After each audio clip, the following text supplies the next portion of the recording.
The USFL Gambling Podcast Week 2 reaction show on the Sports Gambling Podcast Network is brought to you by Shady Rays. Shady Rays is having their best deal of the year. Go to shadyrays.com. Use the promo code SGPN for 50% off 2+ pairs of polarized sunglasses. Yes, we're also brought to you by SGPN's Draft Week. Yes, all week long, the SGPN Draft Week has you covered with draft props, mock drafts, and our live NFL Draft watch party. So make sure to smash that subscribe button at youtube.com/sports gambling podcast. And remember, as always, folks, to let it ride. Football is a unique American experience. A game described by one turn-of-the-century critic as crude and barbaric, with little chance of survival. But survive it did. I don't give a damn who you are. It's America, Jack. You know how to play winning finals football? Well, I don't get it. Being played in the United States Football League. Oh my God! Quarterback is toast. We sometimes forget that football, being the consummate team sport, is a great deal more successful when you do play as a unit and don't rely on individual talent. Frankly, I'm impressed with the USFL. America, this league is good for America, and football is a sport that is made for television. That is football. I'm like, spring football is going to work in America. You play to win games. Now it is time for our USFL report. Boom! And we are back on the USFL Gambling Podcast as we break into the Week 2 reaction show. Look, we have a lot to talk about. There was some true ass kicking, some terrible performances, and some amazing performances. We're going to get to each and every game going on in the United States Football League. But first, you might just be wondering, hey, who the hell is talking here? Who's this maniac yelling at me? Well, my name is Colby Swinging Database Dan, a.k.a. Pick Dundee. That's not a pick. This is a pick.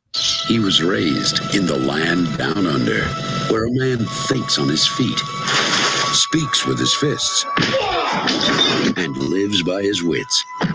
When Dundee happened, he was a superstar. I smoke and I drink and I don't have stress and I'm healthy. Nobody knows nothing. Somebody knows. Double price. Yes. Hey, Dundee was pretty fired. 3-1 on the picks. My money line play hit. My dog. The only one I was surprised about was a game I truly got my ass kicked in. But 3-1, 3-1. All right, 3-1. Not bad. Yeah, not bad at all. That's a voice you're wondering, hey, who is that guy? That is, well, give it up for my co-host, former JMU Duke defensive back, the burrito eating, sideline kiss stealing, wheeling and dealing, Patty C in the place to be. Hi-oh. Up. Let's go. Yeah, buddy. Week 2 is in the books, buddy. And look, we're going to get to our power rankings of all 8 teams, but I guess let's just go chronologically. First off, I mean, I don't know that there was more. I think this week probably had the biggest margin of defeat if you were to add up all the scores. Probably in recent USFL history. I had to go back to the 80s and have to check out some of those weeks. But at least compared to last year, as you had a 7-point game, you had a 40-point win, which is I don't recall that ever happening last year in the USFL. You then had a 17-point win, and even with that, they need the ball at the half-yard line, so it really could have been a 24-point win. And you had a 14-point win. Only one-score game. You know, is that a concern, do you think, for the United States Football League, buddy? It couldn't be. I mean, we're just figuring out which teams are which. I mean, I don't necessarily think that you can predict that. I mean, the only thing is, I guess the Showboats were respectable in their performance against the Generals. in week 1. Or No, the was Stars. it the Stars. Stars. Yeah. And the Stars, they weren't great, but they still, seem like a respectable program. So maybe it shouldn't be the end of the world. Maybe Birmingham is just that good. It kind of seems like what it is. Super unbelievable performance. We'll get to it all. Before we get to the first game, though, I want to tell you that the USFL Gambling Podcast is brought to you by Shady Rays. Yes, our friends at Shady Rays have you covered from the sun to the slopes with premium polarized shades, customizable snow goggles, and much, much more. Shady Rays is an independent sunglass company that truly offers a world-class product that's just as good as any expensive pair you've ever worn. They got durable frames. They got extremely clear optics for all those outdoor adventures, like maybe going to Tom Benson Field in Canton, Ohio. And that's not all. Shady Rays offers the absolute most insane protection in all of eyewear. Every pair of sunglasses is backed by lost and broken replacements. And look, if you lose or break a pair, even on day one, they will send you a brand new pair. So let's say you're out, at Tom Benson Stadium in Canton, Ohio. You wanted to go check out the Pro Football Hall of Fame and then scoot on over to a USFL game. And you get there, you show up, you're supporting your squad, and maybe, you cheer a little too heavy after you've had one too many beverages, and maybe you get yourself in a little altercation. And maybe you're wearing those sunglasses because it's a hot day out. Well, not at Tom Benson, but you know what I mean. And all of a sudden, you get a shiner right in your eye, right? I mean, you're wearing the sunglasses and boom, they're broken. Guess what? You can go right back to Shady Rays. They're not even going to ask any questions. They're going to go, boom, here are your replacements. Get out of here. What a deal. And with Shady Rays, not only can you look good, but you can also feel good because to date, they have donated over 20 million meals to fight hunger with Feeding America. What a deal there. So their heart's in the right place. You look good. Everything's going good here. And right now, exclusively for our listeners, Shady Rays is giving out the best deal of the new year. Go to shadyrays.com. Use that promo code SGPN for 50% off 2+ pairs of polarized sunglasses. Try for yourself. The shades rated 5 stars by over 200,000 people. Let's go. All right. We are back on the USFL Gambling Podcast. In the first game we're going to talk about is the Houston Gamblers against the New Orleans Breaker 1-2. Come on in now. This is an interesting game because if you look at the yardage, so New Orleans wins by 7. Yardage-wise, they only outgained Houston by 9 yards, but got the dub. They were 5 for 5 in the red zone, which was half the battle, I feel like. New Orleans, they haven't looked like amazing, but here they are. McLeod Bethel-Thompson, he's like 35 years old. He's dominating here. He finds ways to get his teams to win the game, and I don't know like if it's the best looking one, like the best looking game.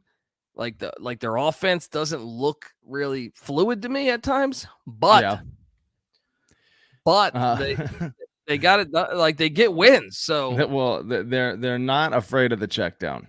That is for sure. And I mean, Bethel Thompson was basically explaining it. He's like, hey, they're giving us the outside. We're outflanking them. They're giving us the outside, and we're taking it. And Sage Surratt gets to the open spot. John DiFilippo was talking about how good he is about getting open in the flat, and they just hit him over and over. Now he's the leading receiver in the league after 2 weeks from the tight end spot.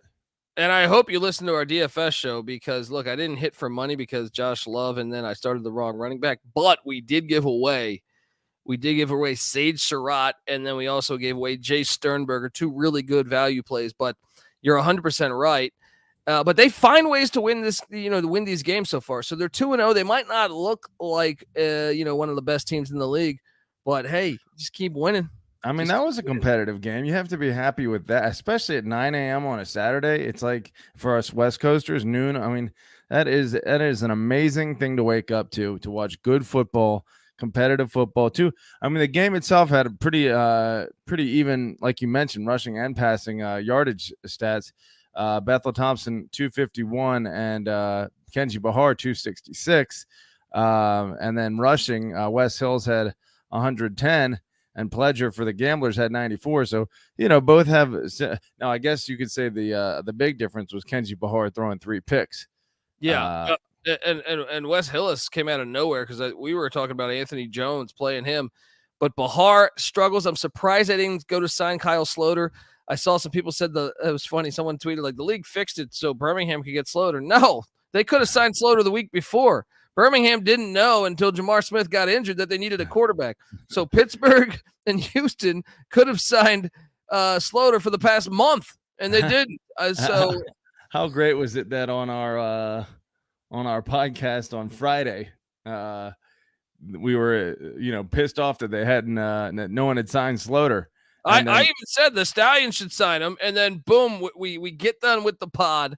And within look 10 on Twitter, within 10 minutes, I think it was like while we were recording the final minute or two, that it was reported that the Birmingham Stallions signed Kyle Sloter. Now, they were listening live to the podcast. The idea hadn't even crossed their mind. And they go, holy shit, he's right. Let's sign Sloter real quick. Exactly. So, look, we hit on the Breakers minus the points. Barely on this one. Get it done. They win by 7. Do you think the Breakers are a serious contender, Patty C? I know it's 2 weeks in. There's a lot of football left. But, last year, if you're undefeated, you are a serious contender. You can never, let's stick to our own rules here. Any undefeated team has to be taken seriously as legit contender. With Houston, I guess you saw signs besides the 3 interceptions. Their offense put up a lot more yardage than they did the first week. I think that's encouraging. Another thing is Mark Thompson was still a scratch. That was their best player a year ago, so they haven't had, I know TJ Pledger, the former Utah Ute running back, played all right, but Mark Thompson's been, was their best player on offense a year ago, and he's missed the first 2 weeks. Yeah, if your backup's getting 94 rushing yards and 5.2 yards per attempt, then your backfield is in good hands. Yeah. So we hit on that one. So look, I went 3-1, but the one blunder, and this was a super blunder, because I also called for the Memphis Showboats. NC Nick was texting me. He was tweeting at us. He was in the Discord. Which way? By the way, come talk USFL action with us. sportsgamblingpodcast.com/Discord as it's happening live, because we couldn't stand Todd Haley a year ago as far as a head coach. We thought he was a really poor USFL head coach, right? We thought like many games that he got out coached. And last week, week 1 of the USFL season, they played the Philadelphia Stars, almost beat the Stars. And I thought the offensive line looked way better. And I also thought Carnell Lake did a better job defensively than Pepper Johnson, their former defensive coordinator. But so we all took the Showboats. Well, I don't know about you, right? Did you take the Showboats? My for whatever reason, I don't think my thing processed on TallySite. But if we went back to the podcast last week, I think I was leaning Birmingham actually, but I could be wrong. I'm not remembering off the top of my head. There were so many injuries for Birmingham. We thought the Showboats could be. Oh yeah, maybe I backed off of it. Remember, Jamar Smith out for the year. Marlon Williams, their star wideout from UCF, out for the year. Bo Scarborough wasn't going to be playing. Scooby Wright not playing. So we had all these concerns. Oh, my God. 42-2. I can't even give Carnell Lake shit because they scored their only points of the game. At least you weren't shut out. And did you see the altercation? Little chippiness? Who was involved in that? Todd Haley and Skip Holtz. Todd Haley. Oh, they got a little scuffle before the 2-minute warning. You're getting up there running a play, and he goes, "I can only run my offense." So then Todd Haley says, "Well, we will remember that. Remember, we play again." And I'm like, "Dude, you just lost by 40, buddy. Go back to the drawing board before you have the nerve to talk." Yeah, I'm like, dude, I don't know what. I cannot wait now, but that's always good for football and sport is when you get a little chippiness and. I mean, that is bold. You get your ass handed to you on a silver platter and have the nerve to talk shit. Yeah. And don't forget, we play again. I'm like, well, do you want to play again right now? We just beat you 42-2. We won the USFL Freedom Cup a year ago. And here we are. My backup quarterback just tossed for 300 yards and 4 touchdowns. Alex Mago looked really good, man. He looked really good. And, I know they signed Sloter, but obviously I don't think Sloter's going to see the field that much if he's going to continue to look that good. Sternberger goes off. Didn't you pick him for DFS? Yeah, Jay Sternberger, former Texas A&M Aggie with Jimbo. That was my DFS guy. So my DFS lineup looked great until 25 yards per catch. 5 catches, 127 yards. That's getting off. He's a stud, man. That guy is a stud. Only targeted 6 times. That means out of 120, that's over 20 yards per target. Throw the ball to that dude. Get the man the ball. I mean, guys, the Memphis Showboats had 183 yards of offense. The Stallions 463. All right, so maybe you don't want to be playing them. I mean, look at Brady. I'm in the state of Alabama, man. Yeah. Maybe Alabama needs a pro football team in the NFL, and they'll have that iron blood. I don't even know what you can take away. If you're a Memphis Showboats fan, you're 0-2. Brady White was 15 of 25, a pick, 5 yards of completion. Then they have Ryan Willis, the former Virginia Tech and Kansas QB, come in. He didn't look very good. Collins, the former Seattle Seahawk and Raven, 3.4 yards of rush, and it wasn't much there. Vinny Papale Jr. is probably the only like somewhat good thing I could say. 5 for 42. He had 8 targets. I think Todd Haley's a bad coach, man. I really do. And then when you look at like Skip Holtz to lose all that production and to win by 40, something's right in Birmingham. As Alex Mago had a monster game.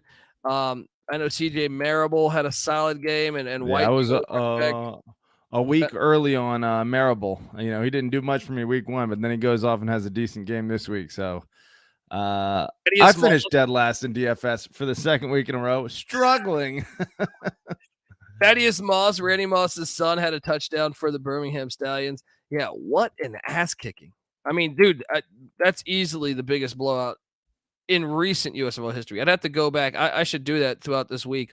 Go back and see the biggest blowout win in USFL history. Maybe some in the 80s that would be on pace for that. But wow. So, I mean, the Stallions still look like the best team in the league. You would think. Scarborough was amazing last year. Jamar Smith was pretty damn good last year. Scooby Wright was amazing last year. Marlon Williams amazing last year. And if you add in what they lost as far as Victor Bold and Osiris Mitchell, you would think, man, this team took a lot of hits. They just won by 40 with the backup quarterback. They've given up 12 points in 2 games. That's a lockdown defense. John Chavez getting it done. Longtime SEC defensive coordinator. And their wins are against an 0-2 team. Obviously, they handed them one of those. And then who'd they beat last week? Why am I drawing a blank? The New Jersey Generals. I mean, Generals who had a decent performance. So that just makes their win a little more legit there in week 1. Definitely. All right, we're going to get over and talk about Sunday's action in the United States Football League. But before we do that, I want to tell you that the USFL Gambling Podcast is brought to you by Underdog Fantasy. Yes, the NBA and NHL playoffs are going on. And what better way to get down on some player prop parlays than over at Underdog Fantasy? Besides that, they also have daily NHL, NBA, and MLB games. And they've already got their NFL best ball drafts with a guaranteed $500,000 in prizes up for grabs. They also have USFL stuff. So get on over there. Check it out. Head over to UnderdogFantasy.com. Use that promo code SGPN for 100% deposit bonus up to $100. That's UnderdogFantasy.com. Promo code SGPN. We're also brought to you by the NFL Draft Props Contest. Yes, part of SGPN's Draft Week is the fact that SGPN is holding a free NFL Draft Props Contest exclusively for our members on Discord. I just mentioned this. If you want to come over and talk USFL, we pretty much have every sport you can think of, even, just badminton, whatever. I mean, the Baja 500. There's even stuff where you can talk movies and music and stuff. It's a whole DGen community. And if you this would be how you enter our draft props contest over on Discord, sportsgamblingpodcast.com/Discord. It's completely free to enter, and the winner's going to get $250 in cash and a $50 SGPN gift card. Just go to sportsgamblingpodcast.com/Discord and go to the NFL channel to sign up for the link. All right. So do that. And remember, folks, as always, to let it ride. All right.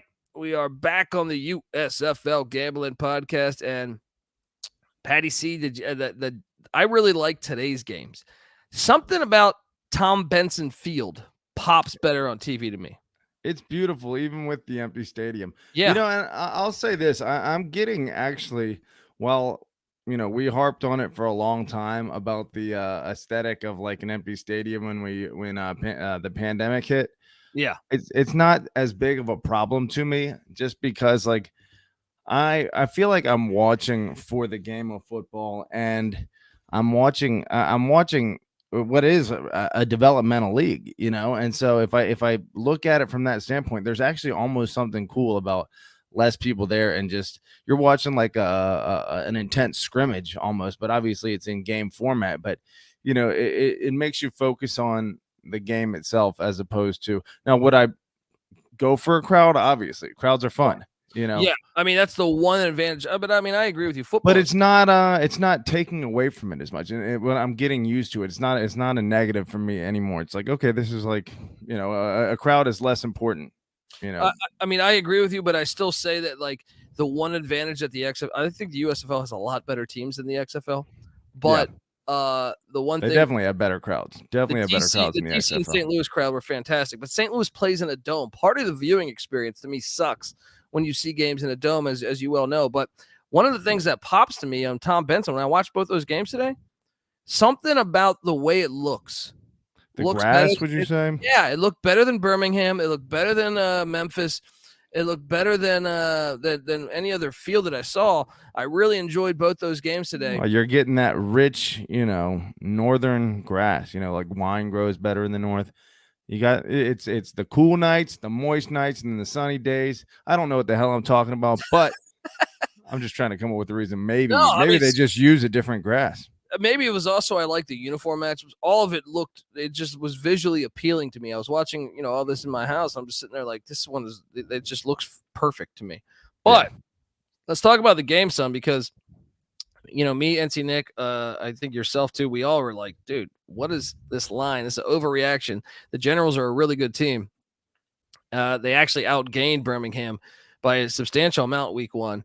And they just struggled in the red zone. Well, boom, they get it back going. This was an easy hit as they won 20-3, and it was basically 27-3, because Darius Victor scores a touchdown with like 30 seconds left, and they rule that he was down at like the inch-yard line. They decided to take a knee, but you look at this game, and Mike Ryan, I didn't panic, and I know Toby Johnson, friend of the program, was saying, "Don't panic. We're a really good team." They still only had 248 yards of offense, which is a little concerning, but Pittsburgh's defense was pretty good the week before. Pittsburgh is turning into a Pittsburgh team, Yeah. Very much so. But at the same time, like, the Generals dominated this game. They dominated this game from start to finish. DeAndre Johnson, much better passing percentage, completion percentage at 69%. Still didn't throw for any touchdowns. Dakota Prokop came in, did throw for a touchdown, but still looked solid. Prokop. Yeah, I mean, did you see who is it? Darius Victor smash into who is the Alabama backer? Now I'm going Reuben Foster. Yes, Reuben Foster. What a collision. And Victor got the better of him, So hey, that's a legit hitter, because Foster was a very legit hitter at the high levels of college football. So I you can't even doubt his hitting credentials. And Victor, basically gave it to him in between the tackles there. So maybe he's got NFL kind of power, He does. He reminds me of Ray Rice, and we still didn't see Trey Williams was a scratch, didn't play again, and he was a substantial part of their team. And you saw they cut Pearson L the day before the game on Friday. They cut him, but Eccles Looper getting it done, 4 for 57 and a touchdown.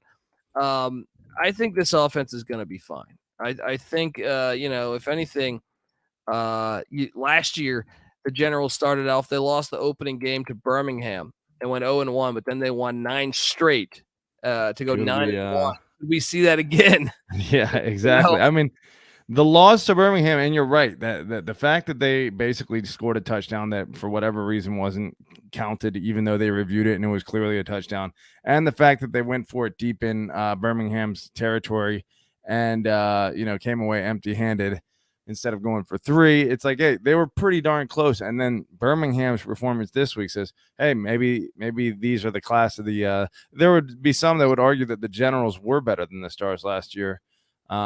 And so maybe these two are, I mean, they're certainly among the best teams in the league. Certainly. I'm not going to panic, and I think they're still really good, and especially when they get Trey Williams back, another guy that can go, and kind of a thunder lightning backfield with him and Victor. I think that's going to be big. And Dakota Prokop, you could make a case that he's better than Luis Perez. I mean, I don't know. It's tough. Perez is more of kind of your traditional drop back passer, where Prokop's kind of an athlete, but you could make a case that he kind of helps the offense more. And I don't know. It's just going to be interesting to see the Generals down the stretch. Now, the Maulers, I think the Gamblers, because the Gamblers offense played pretty well this week, I think we got to say the Maulers are the clear worst team in the league yet again. So maybe it wasn't. Yeah.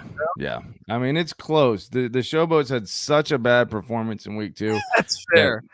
That's fair. But I agree with you. We're going to get to our list here of power rankings. Power rankings. But look, I mean, they went 19. Spoiler for the worst team in the league. I mean, they just can't throw the ball. 4 yards of completion. Doesn't matter the quarterback that they use. And then Madre London, who we think's a decent running back, 10 for 38, but the defense knows they're going to run.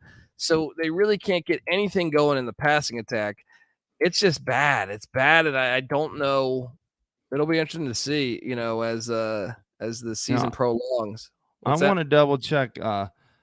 Last week they lost 15-22 against no. Wait, when was this? This was last week. Was similar. Yeah.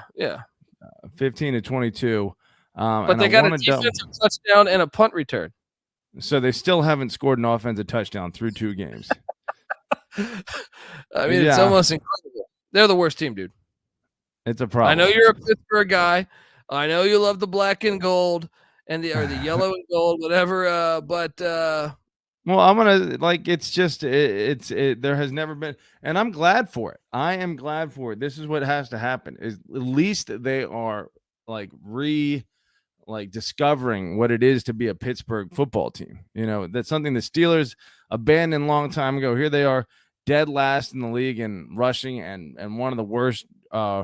Well, I guess they improved defensively, but they had been getting hammered. And okay, when did Pittsburgh become a finesse passing team? Sometime in the last 15 years. Before that, they were, one of the league's leaders in rushing. So sure, they suck at passing. They're not great at rushing now, but at least their identity is their defense. So I think once you do that and once you figure out who it is you are, then you can improve on that. Amen. My dog for this week that I like the most, I said the Michigan Panthers are going to beat the Philadelphia Stars, Pat. And this game was my favorite game of the whole weekend, because it was 35 degrees and it was raining at Tom Benson's. Remember, we thought this was in the Dome. I don't know why they're playing this in Canton, maybe to save some money, to have one operation, but this was fantastic. This game, to me, I thoroughly enjoyed this watch. It was my favorite watch out of all 4 games. Loved how there was a lot of defensive turnovers, which I know you alluded to last week that you liked that. I think a lot of that was that both defenses are respectable, but also the fact that the rain was playing an element. You saw a receiver slip on a Josh Love pass that was picked off. You saw the Michigan Panthers defense getting after Case Cookus and really made him uncomfortable the whole game. And I got to be honest, I'm shocked at how good the Michigan Panther team is. And I really think, that they kind of dominated that game. If that receiver doesn't slip on that slant, this thing might have, because they were driving, this thing might have been a 31-10 final score. They really gave a lot of problems to the Philadelphia Stars. So I can tell you this, man, I'm getting ahead of myself because we're talking, power rankings. Michigan be up there. has by far been the biggest surprise this year. Absolutely. Jeff Fisher, dude, it's the same team. It's not like they went out. It's not like they went out and added most of that team, both running backs, the quarterback, the wideouts. I think 3 of the top 5 wideouts were there a year ago. They lost Petway, their tight end, who was actually pretty good. The defense. Did you hear Corbin chirping on the phone? Yeah. He's a Give me the beast. damn ball. Dude, that's where 131 yards on 12 yards of carry, 2 touchdowns. this is where my DFS lineup, dude, coming into today, I thought I was going to make some serious cash DFS. But remember, I started Stevie Scott, who got the bulk of the carries a week ago. It was the opposite this game. Stevie Scott got some carries, but Reggie Corbin just was on fire. So my DFS lineup really, and Josh Love didn't have the greatest game either, but like some of that wasn't his fault when the receivers just slipping. 2 picks for Love. I mean, 51 quarterback rating. It's not like they're doing it through the air. Only 174 passing yards, which in the USFL isn't terrible. But Case Cook is 283 yards, so the much higher passing numbers coming from Philadelphia. Well, but Philly doesn't really commit to the run. They're like one of the only teams that doesn't really commit to the run. Yeah. So, but I can tell you this, I am thoroughly impressed with what, I mean, Jeff Fisher must be such a bad coach. That's the only thing I can deduce from this, because Michigan looks for real, man. That offense, I think they're very well balanced. And we might have a situation. I know it's only week 2, but just like we saw in the XFL today, when the St. Louis Battlehawks, get eliminated for the playoffs, and they're probably the 3rd best team in the league. You got like DC and Seattle, and St. Louis, I think, is a clear-cut 3rd best team in the league, but because they're in that one side of the conference. So right now, week 2, you're looking at the North, and you're saying, well, Michigan just got a win over Philly, right? So Michigan would and Jersey and Philly, you have 3 good teams: Michigan, Philly, and Jersey. One of those teams ain't going to make the playoffs. I cannot wait. Yeah, it's going to be a hot divisional battle here. Yeah, and really, but Case Cookus, man, I can tell you, man, they made his life a living hell. Oh man, they have attitude. Mike Nolan, bringing the attitude into that defense right at the end of the game when they slammed Cookus and like basically choked him out on the ground. Yes, and there was a moment actually in this game too. And shout out to Mike Pereira. I'll give him some credit here, because they were going to call a what's it, like a illegal, not helmet to helmet, but unnecessary roughness. Yeah, unnecessary roughness on the safety, which I was furious that they threw the flag on that, because I was like, no. Yeah. And thankfully Mike Pereira picked up and said, no, that's we want to see football, guys. They're letting them play. Yeah. I mean, their helmets did even touch first, but it wasn't like he was launching with the crown of his helmet. It was just he was trying to make a shoulder tackle, and their helmets just happened to make incidental contact before the shoulder pass. That shouldn't be a penalty. Exactly. That's the game of football being played. Yeah. Look, I mean, they're butchering the fucking sport on a lot of levels. Glad to see Mike Pereira get it right there. Yeah, I mean, dude, so I know USFL continues to, establish its place in my heart with reversals like that. Yeah. If anything, like, they should come up with a system though where like the ref gets blamed for throwing that flag, man. They should get blamed for that, man. Accountability, baby. I know you and Nick were on the Stars, but the Panthers, my dog, get it done for me. Let's fucking go. And got it done. Well, you know who I also like? I don't know if he was hamming it up or for the camera there at the end, or if he was legit hurt. I think maybe a little bit of both. But Cook is, when he's all whining in front of the camera, and Bart Andrus being like, "Whatever, dude, just get out there." yeah, dude, I love the once again. I know it was in 35 degrees and rain, and that's football, baby, right? In Canton, Ohio, beautiful fucking setting. This game was my favorite from the way it looked, but also, both these uniforms are pretty fire. Do you like both these uniforms? Oh yeah. I mean, the Stars are funky as hell, and Michigan's got a great color scheme. Blue, gold, and black. What's not to like? That was a rematch of the '83 Freedom Cup in the USFL. Yes, that was absolutely fantastic. All right, let's get to our power rankings here, buddy. I think we all have the Birmingham Stallions #1, correct? Absolutely. I mean, how could There's you not? no way you cannot the say most impressive performance in league history right there. Yeah, potentially. Definitely in the 2-year stretch. At #2, I'm very curious. So you have the Breakers undefeated. You got the Michigan Panthers undefeated. And then after that, it's a bunch of what, Jersey's 1-1, Philadelphia's 1-1. Houston's 0-2, Pittsburgh's 0-2. Memphis is 0-2. Who do you think the second best team is? I'm not talking record though. I'm talking like you've watched the games. Who's the second best team in the league to you? If you had to place a bet right now. I'm taking record into account a little bit here. I mean, I think that obviously the records don't, my order isn't record based. Yeah. There is a little shuffling there. But my number 2 team is undefeated. That is Michigan right now. I agree. Look, and right now you can get Michigan at plus 550 to win the USFL championship. Nice. Pretty fucking incredible odds. So right now, Birmingham's plus 225, Philly's plus 400, Jersey's plus 450, the Breakers are plus 550, Michigan's plus 550, Showboat's plus 10,000, and then plus 1,000, and then the Gamblers plus 1,500, and the Maulers plus 2,000. So get over there and get. I agree. I have the Michigan Panthers as my number 2 ranked team. And then at number 3, this is where it gets a little interesting because I think I'm with you here. I don't believe that the New Orleans Breakers are the 3rd best team in the league. Neither do I. I think it's either Philly or Jersey. And to be honest with you, I kind of think it's Jersey. Yeah, Jersey's my number 3.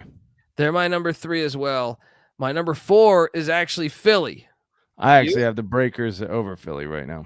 Okay. So you get the Breakers at 4. I have Philly at 4. I mean, the Breakers wins are over who? Obviously, New Orleans or Houston today. Who'd they beat the week prior? I'm trying to remember that. Week prior, it was Pittsburgh. Pittsburgh, yeah. So beating two 0-2 teams, there's a lot to prove. You haven't proven much yet. Beat a team that's won a game. I know that's hard to do when you've only played 2 weeks, but the resume isn't that impressive for a 2-0 team. I got the Breakers 5th. I got them 5th. I know you got Philly 5th. At 6th is where it gets interesting, though. I think it's pretty straightforward here. You think Houston's 6th? Yeah. I can't put Memphis at 6 after this performance. Memphis almost beat Philly. Houston's looked like shit both weeks to me. Yeah. But Houston almost, I don't know. They're comparable, I think, but Houston's week 1 game, they did get slapped around a little bit by Michigan. So I don't know. Maybe it's not as clear cut as I thought. So if you go Houston, I'm going Memphis. I don't feel good about it, but then I go Houston, then I go Pittsburgh. Do you have Pittsburgh last? Pittsburgh's last. You got to score an offensive touchdown before I'm taking you out of the basement of this league.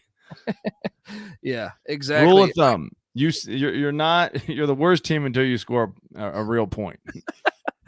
Fair. I think that's pretty fair. All right. Well, look, those are our USFL power rankings there. Let us know what you think of them. You can find us on Twitter at USFL Gambling. Let us know what you think of them. Or once again, hop in the Discord, sportsgamblingpodcast.com/Discord. Patty C, just before we get out of here, looking ahead at week 3 on Saturday at 9 a.m., we got the Breakers taking on the Stallions, 2 undefeated teams. That's on the USA Network at 9:30 a.m. Pacific, so noon 30 on the East. Where's that one being played? That is in Birmingham at Protective Stadium there. Might get a little crowd for that one. Yeah, then later that day at 4 p.m.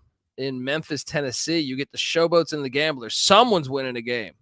A game. The O must go. Yeah, what's unfortunate here is I feel like that's the primetime game. They got it wrong. It should have been New Orleans, Birmingham as the prime game. Yeah. Not rocket science. Yes. So then Sunday, though, on NBC at 9 a.m., you get the Maulers and the Stars, the Battle of Philadelphia. This is in Ford Field at that filthy, terrible fucking dome. That's at 9 a.m., and unfortunately, they're back at the dome. But I think some Michigan fans might be excited about their team. Let's see if they get out as Sunday afternoon. The Generals at the Panthers. That game's fantastic. Which game do you want to see the most? Is it Breakers Stallions? Is it Generals Panthers? It's actually Generals Panthers. Yeah. That's what we ranked as our number 2 and 3 teams, or 3 and 2 teams respectively, I think. So I agree, man. Yeah, that's going to be a good one. I mean, Breakers can prove a lot to us by having a nice performance and especially a win against the Stallions. You might argue that really is the primetime game on Saturday just because the NBA slate tipping off around noon Pacific. So they kind of have the morning slot all to themselves. And the And if they XFL playoffs are going later that day. Okay. Later that Yeah. day, so I So don't think I think it's probably actually smart programming, even though the game's on USA and not Fox. Now that is without Yeah. a doubt It- poor decision making. Yeah, go watch some Walker Texas Ranger, fall asleep, and then hey, boom, Breaker Stallions are on. Folks, subscribe to the USFL Gambling Podcast wherever podcasts can be found. And please, if you can, we haven't, season 1, we were getting all these 5-star reviews. Season 2, hop on over there, give us a 5-star review. Let's on go. Let's go. All right. Come on. 2, come on in. All right. And give Patty C a follow on Twitter at PattyC831.